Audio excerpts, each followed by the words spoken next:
At £588,000, the average house price of a home here in Redland is more than double of the average house price in Bristol. In 2019, 3 streets in Redland were named Bristol's most expensive. We're here to find out why it's so expensive and what it has to offer.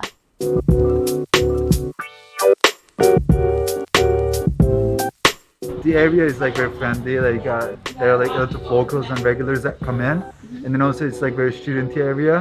The demographic hasn't changed much, it's still students from Bristol University, maybe some from the University of the West of England. Other people who live here have mortgages, I guess, and I wouldn't be able to tell you where they're from, maybe London. In the last sort of 10 years, they've upgraded a lot of the houses in the Redland area, due to the fact that, as I say, I thought Clifton would have been more expensive. But I think there's very good amenities in the area as well. I mean, Redland has probably the top 4 or 5 schools in Bristol in the area, and I think that's why a lot of people that would move out from, say, London or bigger cities would come to Redland. It's a cleaner environment, the air's cleaner, there's no graffiti, less crime.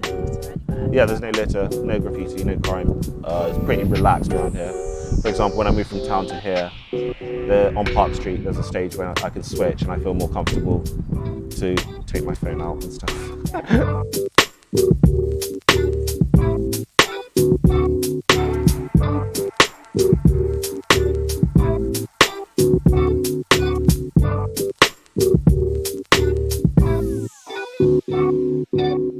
In the region of about 500,000 to $1 million, possibly even more, for a 3-bedroom, I think. Flats are around 400,000, I think, for a 1-bed or 2-bed.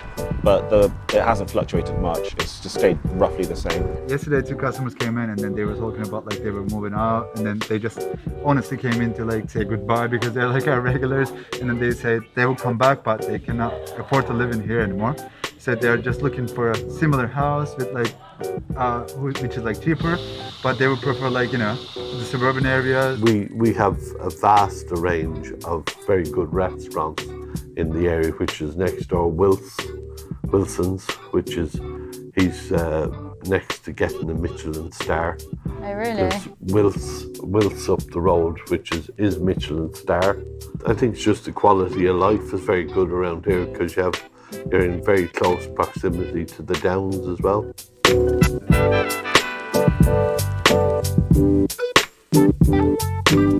I did speak to someone who said there's no parking for bikes at all, is there really in the area? No, there's nothing here. It's actually the nearest place for bike racks is actually White Ladies Road. No way. Or Gloucester Road. So it's quite a long ways away from us. And we get a lot of customers that have expensive bikes, and I mean I'm talking about bikes that would be £3,000 to £4,000 each, and obviously they don't want to just leave them lying against a wall in the area. The nearest bus that comes here is Redland Station. We probably could do with it if we're to get rid of cars, which as you can see the whole place is full of cars. I think our transport system could be upgraded. We do have Redland Station, which is, the problem is the trains finish too early at night time, and they don't run early enough in the morning. Yeah, there's definitely no space for cars. It's very difficult to park your car around here. I have a garage, but if you don't have one, then you won't like the parking.